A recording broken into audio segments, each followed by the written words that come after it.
ESPN's Field Yates put out a 2-round mock draft, which means we're going to react to it here on Chicago Bears Now. My name is Harrison Graham. The Bears, of course, have 3 picks in the first 2 rounds at 10, 39, and 41. So let's find out who he has the Bears taking. Now, before we reveal who he had the Bears taking at 10, this is how the top 9 picks went. The Titans got Cam Ward, Abdul Carter to the Browns. He did go Shedeur Sanders to the Giants at 3, which means the Patriots get Travis Hunter at 4, Mason Graham to the Jags at 5.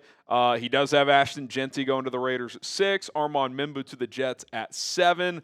The Panthers get Jalen Walker at 8, Shamar Stewart at 9, which I think if you're a Bears fan, those 2 players going to the top 9, like, that's good news, right? Like, 2 quarterbacks, 2 defensive players that I doubt the Bears would take at 10, and Walker and in Stewart. Obviously, Jeanty's gone. That sucks, but some notable players left. Will Campbell, Tyler Warren, a couple others that the Bears could consider at number 10 overall. So in this scenario, if it plays out exactly how Field Yates outlines it right here, who would you draft? Who would you take at number 10 overall in this situation? Let us know in the comment section down below. So Field Yates opted to go with Will Campbell to the Bears with this pick at number 10. And obviously there's a lot of angles here because there is the big question of whether or not he can play left tackle in the NFL. And I think for some teams they'll say yes, and for other teams not so much. Here's what Field had to say, quote, "I'm pretty bullish on Campbell as a prospect despite concerns about his 32 and 5/8 inch arms length. He ranks 5th on my board, and in this scenario, I'm not super focused on whether he would ultimately play tackle or slide inside to guard." I'm going to push on that in a second.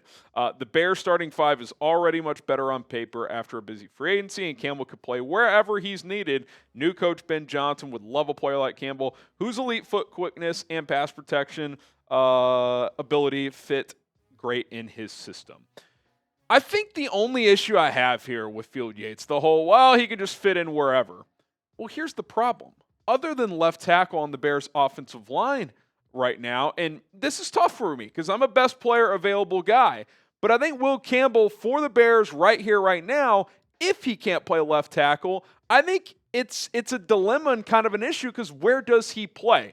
Sure, injuries pop up, and sure, someone could struggle, but they already gave Jonah Jackson another year, so he's pretty much locked in through 2026. Joe Thuney, I know, expires after this year, but unless he falls off a cliff, I expect him to be here beyond this year. Drew Dahlman signed a 3-year deal. Darnell Wright isn't going anywhere. So, sure, I just playing wherever. Where's he playing if he's not playing left tackle? That's my question, and not just for this year. If you drafted a guy and you're like, hey, we love him, even if he has to sit for a year based on who we already have, we know he's starting in 26. Well, if you don't think he's a left tackle and you do love him, which I do love Will Campbell, and I think he can play all across the offensive line, that's still a question mark. Because, again, unless you're moving on from Thuney after 1 year, which I don't think is happening. I think Thuney is going to be here beyond this year. I think they're going to extend him at some point. But that's really the only potential spot, unless Jonah Jackson's issues from last year's carry over, and even though you gave him an extra year, it's such a disaster that you're putting in Will Campbell. But clearly, that's not their mindset going into the draft. Ben Johnson says he's a Pro Bowl guard, and we're going to get that out of him. Sure, it may not play out that way, but when you're making the decision as an organization, hey, we're drafting this guy.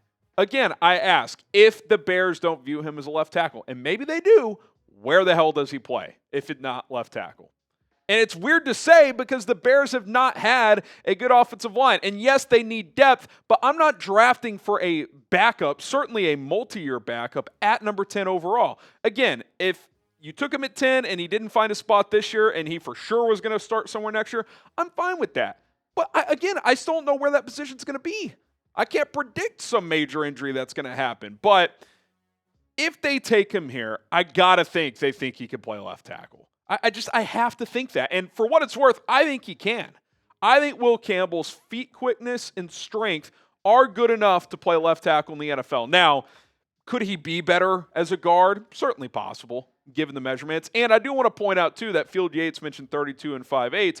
Dane Brugler did put out today that this is a rare exception year that most teams are going with the pro day measurements this year and not the combine ones, because almost every offensive lineman measured with longer arms the pro day, and he was right at 33 inches there. Now, the wingspan was an eighth of an inch shorter, and it's still on the lower end, but maybe that ends up being the difference for some teams in how they view the position he can play. Ben Johnson the other day said, hey, I watched the tape before knowing the measurements, and then if something pops up that makes me question the measurements, then we pull those out. So if they take Will Campbell and he's a left tackle for the Bears, I think that's a Ben Johnson influence pick and a Dan Rochar influence pick, because before, I don't think under Matt Eberflus and certainly with Ryan Poles, they would have taken him to play tackle. So it's going to be fascinating.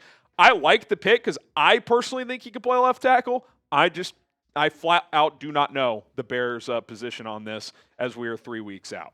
Okay, speaking of the draft, we are going to have you covered, all Bears all the time throughout the NFL draft, leading up to the NFL draft. Once the draft is here, we're going to get you picks in faster time than a lot of the TV networks because, of course, they have commercials. We do not. Deeper analysis of every pick. So if you want to rock and roll with us, draft night, all 7 rounds, all 3 days, myself, producer Cullen, this is the place to be. Bears focused coverage, but we'll break down every pick. It's going to be a lot of fun. All right, coming up, ESPN makes a fascinating pick for the Bears at number 39 overall. One that, got to tell you, I'd be pretty excited about. But before we get there, speaking of the draft hats are available. Get one before draft night so you can rep it at whatever draft party you're going to, or just when you're sitting on the couch watching Bears Now, having a couple of drinks with the boys. Chatsports.com/Bears draft hats. Plenty of different styles available. You can go with the white hat with the navy bill. You can do the black hat with the navy bill as well. Whatever your flavor is, whatever your preference is, those are some of the ones available on screen. A few others in there as well. Chatsports.com/Bears draft hats. Link is in the comments and in the description of this video. How about this pick? Emeka Egbuka, round 2, pick number 39. He's a steal in this spot. I think Egbuka is a fringe top 20 player in this draft, certainly a first rounder in this draft, in my opinion. I think this would be highway robbery by the Bears. And I know wide receiver isn't a top need, but to me, if you're getting a top 20, top 25 player around 40, like that's almost like you just have to take him at that point because the value is too good. And wide receiver is still enough of a need where it would make sense. This guy is just a team guy. He sacrificed production at times for other star players that came through Ohio State. You know, when Jackson Smith-Njigba was there, when Marvin Harrison Jr. Was there. This year, Jeremiah Smith, true freshman. This is Egbuka's senior year. He came back. This is his time. He was cool being the number 2 guy in favor of an 18-year-old. He does the dirty work as a willing blocker. I love what this guy brings to the table as a player, as a teammate. The character stuff seems to be there. And, I mean, you put him in the slot here because that's kind of been a hot topic this week of, okay, who's going to play the slot? And by the way, for me, a popular player comp that I've seen, and I agree with it, I think Emeka Egbuka is very similar to Amon-Ra St. Brown. Now, I think St. Brown is probably a little more crisp as a route runner, probably a little more twitchy coming out of the slot, but they're both willing blockers. They're both good after the catch. They're team guys. And St. Brown exploded in Ben Johnson's offense. And Ben Johnson, what did he say this week? He said it in the interview he did with Adam Hogue. He said it in the round table media scrum at the owners' meetings. The slot wide receiver position just tends to get a lot of targets for us. And when he says for us, like in the offenses I've run. Now, every year could be different. It's based on personnel, all that stuff. We've speculated who's going to be the primary slot. Is it going to be Zacchaeus? Is it going to be by committee? Is DJ and Rome going to slide in there? If Emeka Egbuka is on the board when you were picking at 39, I would take him because you plug him into the slot. You're set at receiver for a while. And by the way, if he's really, really good right away, you could pivot off of DJ next year if you wanted to, trade him for like day 2 draft capital and just allocate resources elsewhere. I'm not advocating for that. I love DJ Moore, but like this is how teams operate, right? Like you add players, they produce. Well, the guy making a lot of money that we're able to pivot off of, that's kind of how it goes. So I think if he's there, I would love the pick. I think he'd fit Ben Johnson great.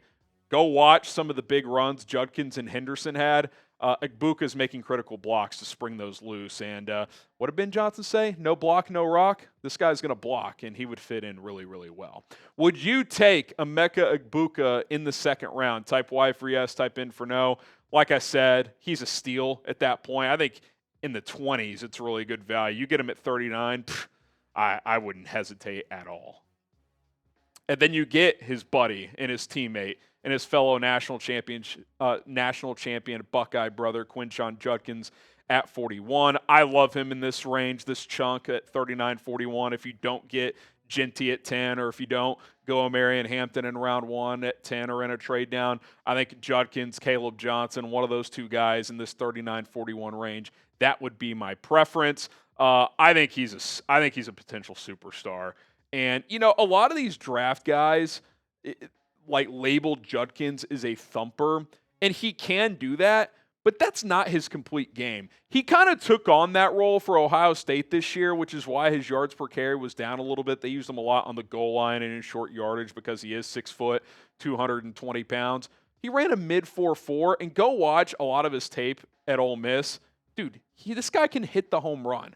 Like, he can run between the tackles, he can bounce it, he can catch the ball as well. Again, he was splitting with Travion Henderson, which was smart by Ohio State because it was a blend, and that would be similar to here, right? Like, you blend him in with DeAndre Swift, but this guy has juice. This is not just some short yardage thumper. He can be a 3-down back. He can hit the home run. He can bounce it to the outside while also lowering the shoulder and getting a couple extra yards in between the tackles as well. I think he's a stud back, probably my third favorite one in this draft after Genty and Hampton.